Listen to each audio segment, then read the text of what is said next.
정치가들이 따라가고 있는 실용적인 정치인데 기술적으로 보더라도 대단히 실용적이었어요. 그러니까 고도로 은행제도가 발달하고 관료제도 효율적으로 운영이 되고 무기 생산도 아주 효율적으로 진행이 됐고 다 그렇습니다. 그래서 이제 그 대표적인 실용기술의 표본은 지금도 남아있는 이 물입니다. 물길입니다. 수도교 또는 수로교라고 하는데 그 당시에는 여러분이 아시다시피 엔진이 없잖아요. 그러니까 물이 흘러가게 하려면은 물을 흘러가게 하려면 어떤 힘이 필요한데 외부의 힘으로써 물을 흘릴 수는 없었어요. 그래서 이걸 이제 로마의 건축가들이 로마의 건축 기술자들이 설계를 하는 거죠. 저 산속 깊은 데에서 샘을 찾아가지고 물을 찾아서 그 물을 수십 킬로미터 떨어진 도시에까지 물이 흘러가게 하는 겁니다. 자연의 힘으로. 그것은 결국 어떤 식이냐면은 100m를 갈 적에 가령 33cm 정도를 낙차가 있게 만드는 거예요. 그러면 물이 적당한 속도로 흘러간다. 적당한 속도로 흘러가기 때문에 물의 신선도가 유지된다. 그렇게 하려면은 이렇게 지대가 낮은 지역, 지금 여러분이 화면에서 보는 것처럼 강을 지금 하천을 건너가고 있잖아요. 물길이. 그럴 때에는 일정한 높이를 유지해야 되기 때문에 말하자면 20층짜리 다리를 만드는 거죠. 그리고 그 다리 위에 물이 흘러가는 거죠. 그런데 아주 흥미로운 일은요. 이건 지금 수도 로마 시내의 모습인데요. 제가 선으로 표시한 것은 물길입니다.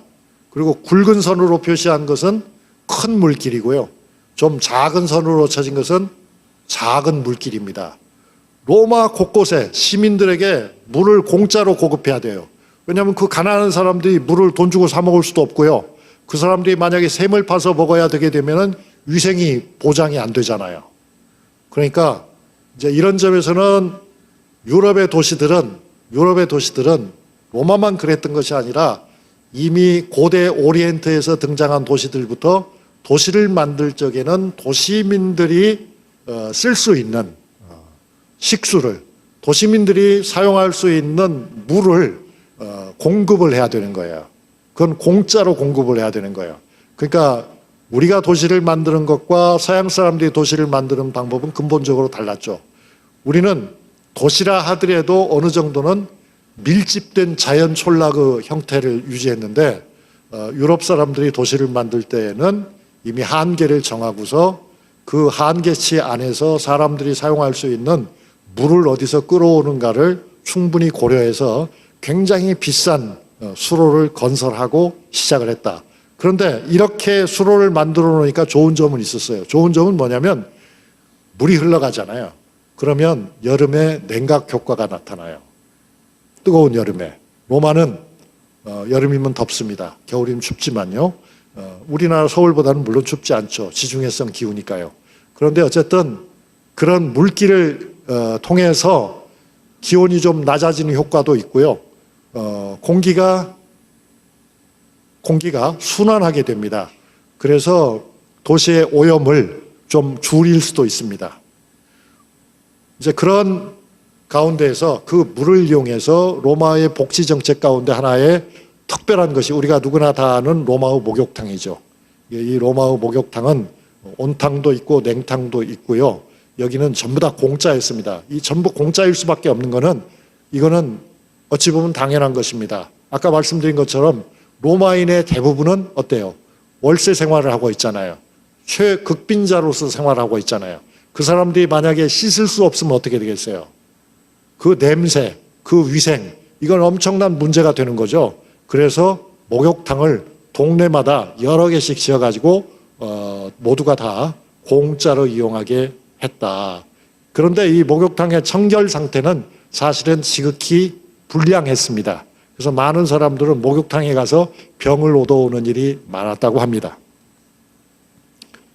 그런데 이제 로마 사람들은 그렇게 물을 끌어들였기 때문에 다양한 분수를 만들죠. 지금도 여러분들 가시면은 이제 로마에서 트레비 분수가 있습니다. 여기 가면 다 동전도 이렇게 돌아서서 이렇게 던져놓고 그러잖아요. 그렇죠? 행운을 빌면서. 그런데 로마의 실용적인 면을 잘 보여주는 것이 바로 도로입니다. 이 로마의 도로는 오늘날의 우리나라에도 도로가 보면은 고속국도가 있고 뭐 일반 국도가 있고 지방도가 있고 그런 여러 등급의 도로들이 있습니다. 로마 제국은 이미 도로를 6등급으로 나눴습니다. 그래서 말하자면 익스프레스, 말하자면 우리의 고속도로에 해당하는 것에서 소롯길에 이르기까지 다양한 등급의 도로가 있었고 도로에는 표지판을 세웠어요. 이 도로가 왜 필요하죠? 도로는 여러 가지로 필요하지만 가장 1차적으로는 로마가 제국이었기 때문에 군사적 목적으로 필요합니다. 아니, 그냥 군대를 배치하면 되는데 뭐 이런 도로가 필요합니까? 그게 이제 잘 모르는 말씀이죠. 만약에 중요한 로마의 군단을 로마 중심부에 두지 않고 지방에 두면 어떻게 되겠습니까, 여러분? 그러면 지방에 파견되어 있는 군단의 야심가들이, 장군들이 반란을 일으킬 수 있습니다. 그래서 로마는 강력한 중앙 통치를 하기 위해서라도 중요한 군단은 중앙에 가지고 있었다. 중앙에 가지고 있었다. 그리고 만약에 지방에서 어떤 문제가 생기면은 그 고속도로를 이용해서 전차 군단을 급파할 수 있었다. 그러니까 이제 적은 수의 군대를 가지고 광활한 영토를 효과적으로 다스리는 방법이기도 했죠. 물론 이 도로를 통해서 교역이 발달하고 교역만 발달한 것이 아니고 행정의 명령이 잘 전달되고 그런 효율적인 행정이 효율적인 국가 통치가 가능했죠. 그러나 물론 이 도로를 통해서 전염병이 퍼지기도 했고 이 도로를 통해서 로마 황제들이 원하지 않는 그런 현상들도 일어나죠. 즉 소문이 퍼져가고 국가가 금지하려고 하는 종교가 퍼져나가고 그래서 도로는 통치자를 위해서 건설되었지만 그것이 사용된 여러 가지 방식을 보면 통치자의 목적에 반대되는 것도 적지 않았습니다. 지금 여러분이 보시는 것은 1급 국도입니다. 1급 로마의 1급 국도는 지금 그림에서 보시는 것처럼 그야말로 오늘날 우리가 보는 아스팔트 포장 있잖아요. 아스팔트 포장을 떠올리게 하는 여러 가지 방식으로 맨 아래 자갈을 깔고 그걸 다져서 다시 모래를 깔고 또 뭘 깔고 해서 맨 위에다 도로를 아주 얇게 뜬 그런 돌로 포장을 하는 방식으로 그래서 수백 년을 유지할 수 있게 합니다. 이때 로마가 건설한 중요한 간선 도로들은 지금 지도에 표시되어 있는데 어떻습니까, 여러분? 영국까지 뻗쳐 있죠. 영국까지 뻗쳐 있는데 이 도로들은 오늘날에도 유럽연합의 주요 도시들을 연결하는 도로가 사실상 이 도로들입니다. 그러니까 이 도로 그대로는 아니지만 사실상 이 도로가 거의 그대로 개선된 상태로 사용되고 있다고 봐도 과언이 아니다. 그러니까 옛날에 중요했던 길은 지금도 중요한 길이다. 어때요? 그물망처럼 도로망이 퍼져 있죠. 이것이 바로 로마 제국의 힘을 보여주는 것입니다. 그리고 로마는 로마 제국이죠. 도시로서 로마가 아니고 로마 제국은 제국의 영토 안에 있는 많은 자원들을 그야말로 착취했습니다. 개발은 좋게 얘기하면 개발이고요. 적나라하게 얘기하면 착취죠. 이 과정에서 엄청난 공해가 발생했습니다. 엄청난 환경 공해가 발생했습니다. 아니, 교수님, 그 로마 시대에 공해가 발생한 줄을 어떻게 아십니까? 그때 살았어도 모르실 텐데. 이렇게 짐작할 수 있죠. 그 당시는 아직 석탄을 쓰지 않았습니다. 숯을 사용했습니다. 숯을 사용해서 구리를 재련하고 철을 재련하고 은을, 금을, 그 밖에 다른 금속들을 재련을 하려면은 도대체 얼마나 많은 나무를 베어야 했겠습니까? 그죠? 그 나무를 베어서 태우면은 또 얼마나 많은 CO2가 발생했을 것입니까? 얼마나 많은 미세먼지가 일어났겠습니까? 그렇게 짐작할 수 있잖아요. 그런데 그 짐작이 사실이었습니다.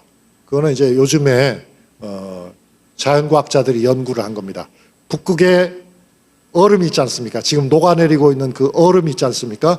그 얼음을 구멍을 뚫어보면은 켜켜이 말하자면 우리 지구 북반구의 대기 상태를 보여주는 대기의 말하자면 표본이 그 안에 있습니다. 왜냐하면 어느 해 사이에 내린 눈 속에 이산화탄소가 얼마나 섞여 있는지, 황산이 얼마나 포함이 되어 있는지 이걸 다 분석을 합니다. 그렇게 분석을 한 결과 로마 공화정의 전성기에 로마 제국의 전 영역에서 대기 질이 대단히 나빴다. 즉 공해가 매우 심했다는 사실이 과학적으로 이미 입증이 되었습니다.